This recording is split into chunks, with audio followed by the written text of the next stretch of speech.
साथियों नमस्कार, जय हिंद। साथियों, ज्ञान एवं पाठ्यक्रम के अंतर्गत आज हम अध्याय 4 की शुरुआत करने चल रहे हैं। अध्याय 4 का नाम है भारतीय सांस्कृतिक विरासत पर पुनर्विचार, reflection of Indian cultural heritage पर। और इसे जानने से पहले हमें सांस्कृतिक विरासत, कल्चरल हेरिटेज के बारे में जानना परम आवश्यक है। प्राचीन काल से भारत की जो संस्कृति है, धर्म और राजनीतिक गतिविधियों का केंद्र रहा है। प्राचीन काल से हमारा भारत देश संस्कृति, धर्म और राजनीतिक गतिविधियों का केंद्र रहा है। देश ने आर्यों के आगमन से आज तक धर्म, राजनीति और संस्कृति के क्षेत्रों में विभिन्न उतार चढ़ाव देखे हैं। हमने आर्य समाज प्राचीन काल में जब बातें की तो आर्य समाज की जितनी भी संस्कृति हैं, जितनी भी बातें हैं, उन सबको अधिगम के माध्यम से सीखा, पढ़ा और जाना। तो वहाँ से हमने जो उतार चढ़ाव देखे हैं, फिर भी इस देश की सांस्कृतिक विरासत सुरक्षित और संरक्षित रही है और भविष्य में रहेगी, जिससे भारत गौरवान्वित है और गौरवान्वित आगे भी होगा। साथियों, हमने सांस्कृतिक विरासत, कल्चरल हेरिटेज के बारे में जाना। तो सांस्कृतिक विरासत का अभिप्राय क्या है, मीनिंग ऑफ कल्चरल हेरिटेज क्या है। और जब हम सांस्कृतिक विरासत के अभिप्राय की बात कर रहे हैं तो सबसे पहले हमें सांस्कृतिक क्या है, कल्चरल क्या है, इसे जानना आवश्यक है।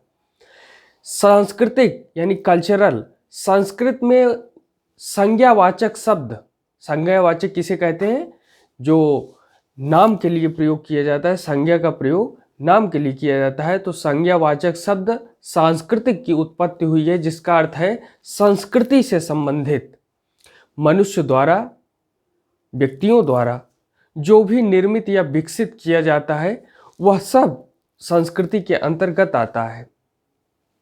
हम जो निर्माण कर रहे हैं, हम जो बना रहे हैं, हम साइंस से लेकर के स्पिरिचुअल साइंस तक जितनी भी बातें आज कर रहे हैं, ये सभी आने वाली पीढ़ियों के लिए एक संस्कृति के रूप में स्थापित हो जाएगी। आज हम जो भी समझ रहे हैं, जो भी चीज़ें बना रहे हैं, जो भी एजुकेशन पॉलिसी ला रहे हैं, ये सारी चीज़ें हमारे आने वाले युवाओं के लिए ये सब जो है एक संस्कृति के रूप में स्थापित हो जाएंगी। तो मनुष्य द्वारा निर्मित जितनी भी बातें हैं वह सब संस्कृति के अंतर्गत आती हैं। कुछ विद्वान मानव की समस्त उपलब्धियों को संस्कृति के रूप में नहीं स्वीकारते। आप भी जब संस्कृति का नाम सुनते होंगे तो आपको ऐसा लगता होगा कि संस्कृति जैसे भाषा को लेकर के और ये सब चीज़ों के लिए, पहनावे को लेकर के और आध्यात्मिक जो बातें हैं उसको लेकर के, जो लोक हितकारी बातें हैं उसको लेकर के, तो यही सब संस्कृति के मूल बातें आती हैं। जबकि संस्कृति में सारी बातें आ जाती हैं, जितनी भी बातें आज हो रही हैं वो सब संस्कृति का हिस्सा है। वो सब आने वाले समय में संस्कृति बन जाएगी। हमने जो पिछला जो है समाज देखा, पिछली जो इतिहास को पढ़ा, वो सब आज संस्कृति है। लेकिन कुछ विद्वान मानव की समस्त उपलब्धियों को संस्कृति के रूप में स्वीकार नहीं करते। उनका मानना है कि लोक हितकारी उपलब्धियां ही संस्कृति का अंग हो सकती हैं। जो लोक हितकारी उपलब्धियां हैं, जिससे लोगों को हित होता है, ऐसी उपलब्धियां ही संस्कृति का हिस्सा है, वो ऐसा मानते हैं। और नीति शास्त्र में केवल धर्म, दर्शन, आदर्श, विश्वास और मूल्यों को ही संस्कृति का अंग माना गया है। और शिक्षा शब्दकोश एक महत्वपूर्ण बात कहती है संस्कृति के बारे में। उन्होंने कहा है कि संस्कृति एक समूह, राज्य अथवा राष्ट्र के सामाजिक, नैतिक, बौद्धिक, कलात्मक, शासनात्मक और औद्योगिक उपलब्धियों की विशेषताओं का योग है, और जिसमें इसे विचारों, संकल्पनाओं, प्रयोगों, संस्थाओं और राष्ट्रीय लक्ष्यों को सम्मिलित करके दूसरे समूहों, राज्यों अथवा राष्ट्रों से अलग पहचान की जाती है अथवा तुलना की जाती है। यानी हमारे देश में जो सामाजिक व्यवस्थाएं हैं, जो नैतिक व्यवस्थाएं हैं, जो इंटेलेक्चुअल पर्सनालिटी जो हमारी बातें करते हैं, बौद्धिक, कलात्मक, जो हमारी कलात्मक है, चाहे वो चित्रकारी से लेकर के हो, रंगाई से लेकर के हो, ढांचा बनाने को हो, कोई मंदिर बनाने को, जो भी हम जो है आज निर्माण कार्य कर पा रहे हैं, कलात्मक और शासनात्मक। जैसे शासनात्मक की आज कौन सी पद्धति है? लोकतांत्रिक पद्धति है।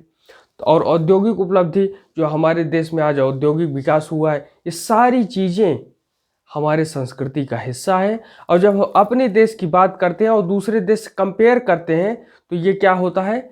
ये कहा जाता है कि हम अपनी संस्कृति से दूसरे देश की संस्कृति से तुलना कर रहे हैं। और पॉलिटिकल साइंस में हम क्या करते हैं? एक शासन पद्धति को उठाते हैं और दूसरे शासन पद्धति से कंपेयर करते हैं। जैसे हमारे यहाँ संसदात्मक पद्धति है और जो है जहाँ अध्यक्षात्मक पद्धति है वहाँ उसे कंपेयर करते हैं। हमारे यहाँ लोकतांत्रिक पद्धति है, जहाँ कोई और पद्धति है, जहाँ कोई और सिस्टम है, वहाँ कंपेयर किया जाता है। अब जैसे जो है कहीं पर क्राउन प्रिंस बनते हैं, कहीं पर जो है सर्वोच्च जो है राजा होता है, और यहाँ हमारे यहाँ लोकतांत्रिक पद्धति से गणतंत्रात्मक पद्धति से राष्ट्रपति जो है बनते हैं। तो ऐसे ही व्यवस्थाओं में जो है कंपेयर करना, तुलना करना, ये क्या है? सांस्कृतिक तुलना करना है, ऐसा विद्वान मानते हैं, ऐसा हमारे शिक्षा शब्दकोश में लिखा गया है। आज हमने भारतीय सांस्कृतिक विरासत पर पुनर्विचार पर थोड़े से पहलू को जाना, अभी और आगे हम विस्तार से जानेंगे। आज इतना ही, धन्यवाद, जय हिंद।